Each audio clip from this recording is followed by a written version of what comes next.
Hello everyone, welcome to Durrett's Take. I hope you all had a Merry Christmas. There's a lot to go over from this past weekend, so let's just jump right into it. So here are my one-phrase summary for each NFL game. On Christmas Day, Vikings versus Saints. Kamara brought Christmas cheer. 6 TDs for Kamara, which ties the record for most amount of touchdowns a running back has scored, and I think the last time was 1965 that happened. What's funny is that the Saints have a wide receiver injury bug, if you will. So the Vikings knew that the Saints wanted to establish the run with Kamara, and yet they surprised when Kamara would get the ball. So it's interesting how that goes. But the Vikings are now officially eliminated from the playoffs, and Saints are not going to get the number one seed as they hoped because the Packers won, but they can still get the 2 seed, which at this point, facing the 7 seed, is going to be a lot better in my opinion than facing the 6 seed. Um, so if I'm the Saints, you still have to play for something, which is to get the 2 seed. Bucks versus Lions. Brady goes off. I'm not as shocked by this performance as some people may think, just because even though Brady is old, Detroit's defense is that awful. They've been awful all year. I think they're bottom 5 in the league. Wouldn't surprise me if I'm right on that. The interesting thing though is that the Bucks need to win their finale against Atlanta, because if they lose against Atlanta, but the Rams beat the Cardinals next week, then the Rams would have the tiebreak over the Bucks, which means the Rams get to play the winner of the NFC East, while Tampa Bay would have to play most likely Seattle. So it's very important for the Bucks to get the win here against Atlanta, which Atlanta is still fighting to playing really well. I mean, they almost upset the Chiefs, so they're still playing, so it won't be an easy win. 49ers versus Cardinals. Shouldn't have taken off cruise control. Remember how I said like 2 weeks ago that Arizona was in the driver's seat and was on cruise control to the 7th seed in the playoffs? Well, not anymore. Even though they haven't played each other, the Bears probably have the tiebreaker. So if the Bears upset the Green Bay Packers, which they might because the Green Bay Packers should be playing their bench players since they just locked up the number 1 seed, then they're in. Or even if the Bears lose, but Arizona happens to lose as well, then the Bears will still be in. And the Cardinals don't have an easy opponent, which I'll talk about in a tiny bit. But also, Kyler Murray apparently is not 100%, so I'll be interested to see what happens going into the last game of the season, because if he doesn't play, then I think the Cardinals will lose the game and miss the playoffs. But as we said at the beginning of the season, this is a team that should be interesting, could contend for playoffs, but not sure quite yet. So this is not, even though I thought they would make the playoffs, but basically halfway through the season, not a total shock. But again, we're getting exactly what we predicted here. Dolphins versus Raiders. Can't rely on Fitzmagic. So yes, Fitzmagic happened in Vegas. Vegas is where magic happens, as we all know.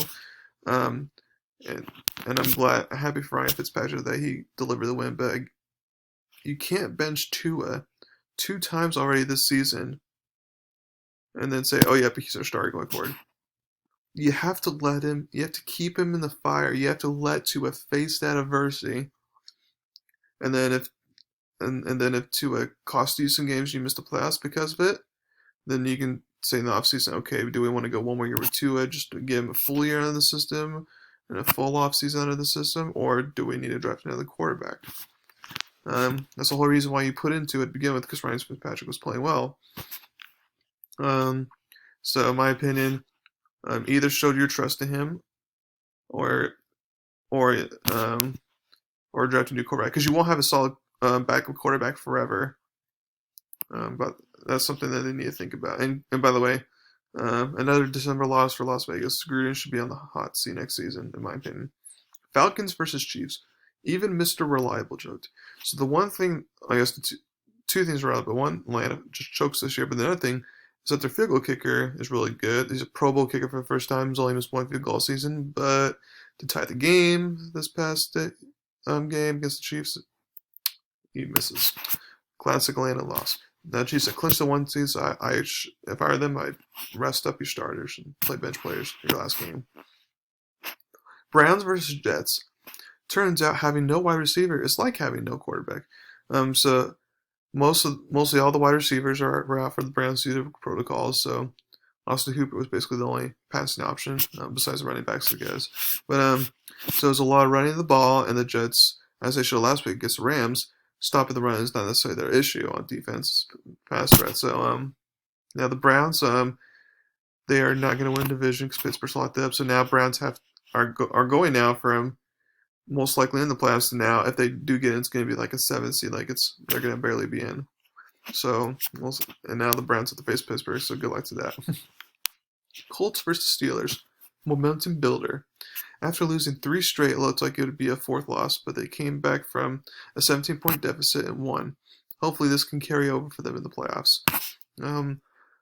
Like I said earlier, Pittsburgh should play their bench players in this last game as against the Browns, but we'll see. Bears versus Jaguars. And the number 1 pick is Trevor Lawrence now has to decide if he wants to clear for a draft and go to Jacksonville, or if he really doesn't want to go to Jacksonville, just stay behind for senior year. But by the way, Chicago, like I said earlier, if they beat Green Bay, they're in the playoffs, which is, it turns out that Trubisky, all he needed to do was be humble, just be benched for a few games, because he's been playing really well as of late. And I think part of the reason is because since Chicago's O-line's bad, it really helps to have that dual threat quarterback versus a pocket passer like Nick Foles. So that's why I feel like you've seen Chicago have success recently. Also, a lot of it's because of competition they play, but still, that's why they're scoring a lot of points. Giants versus Ravens, officially back in the playoff picture. So even though Baltimore's been at the 8th spot, which would mean they're barely out of the playoffs for the past 4 weeks or so, and a lot of people were, back when Baltimore was like 7-5 or whatever, were like giving up on Baltimore. But I'm like, don't give up on them. They get an easy schedule. They'll be just fine. And sure enough, that's what happened. And now they're back in the playoff picture. Bengals versus Texans. Cincy is definitely on the rise. I like the running back from Cincy. He's been playing the past couple games. He looks really good. He's played well. And then rookie T. Higgins has been playing well as well. So once that O-line gets better from the draft and then Burrow gets back to 100%, they're going to be a fun team to watch next season. Broncos versus Chargers. Rookie record. Justin Herbert sets the rookie record for most passing touchdowns. And that's with having to sit out one game and then having 0 points in another game. So very impressive. And the future's bright for the kid. Panthers versus Washington. Surprisingly, still in control. Despite Washington's recent slide, if Washington wins against Philly in the finale, they're in the playoffs despite quarterback dysfunction. That's like Pittsburgh from last year if they would have made the playoffs, which they almost did. And Haskins got benched for a 4-string quarterback, and it's just been announced recently that the 4-stringer will start, which means Haskins now officially, he's going to be a backup QB for the rest of the time he's in the NFL, depending on how long he stays in the NFL, because who knows how long he'll stay in. I don't think any coach will make him better at this point. So have fun going to strip clubs and not getting paid. Rams versus Seahawks. Finally, a Super Bowl contender once again. After like 5 years of being playoff worthy, but nothing more, we can finally say that the Seahawks can make a run to the Super Bowl. The great defense is kind of back. For the most part, they're back. And Wilson in the playoffs, we know how he can perform. Also, it appears Goff may have a thumb issue. But I feel that may be the least of his issues because he's turning the ball over a lot. I said earlier, like a month ago, that the Rams' defense has been great, and if they play safe, clean football, they're going to be a Super Bowl contender and get some upsets in the playoffs. But now, they'll be lucky to win a wildcard game at this point, which looks like will be against Seattle, unless they win this week and the Buccaneers lose. And then, so it's not looking good for them. Eagles versus Cowboys. You're saying there's a chance. So the Cowboys, if they beat the Giants, which I think was very possible, and then if Washington loses to Philly, they will be in the playoffs despite the horrible start and all the injuries they suffered. So I've been on the tank train, as you know, but now that we actually have a chance to make the playoffs and we don't need a top 5 or 8 pick, per se, for the player you want to get, I would actually like that they make the playoffs now. Now, I'm not going to expect to get my hopes up, because despite Washington's offensive struggle, I feel like their defense will contain Jalen Hurts enough, so I think Washington should win their game. But it'll be interesting to see. Titans versus Packers. Take notice. Against a good team on Sunday Night Football, Green Bay showed that they're for real this year. Unlike last year where they were fake for most of the year. Like I said earlier, Packers officially elected the 1 seed and home field advantage. So we'll see if that gives them an easy pass to the Super Bowl. Let's see. So there's been a week of NBA basketball. And there's a lot of things that I thought were interesting stuff. But there's two main takeaways that I got from it. One is my finals prediction looks very accurate right now with the Lakers and Nets. I know Nets just lost. I got upset by the Hornets, but let's face it, Nets up before that looks very good, and Lakers have looked very good, despite the opener loss to Clippers. So I expect that to be the finals matchup, Lakers and Clippers. As of right now, that looks very accurate. So the other thing I want to caution, sorry. So the other thing I want to caution about is don't buy into the early hype.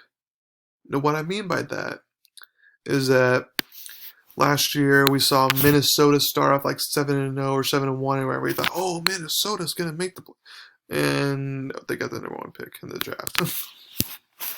Oh well, watch out for the Hawks. They have a very good offense, and then Atlanta struggled last year.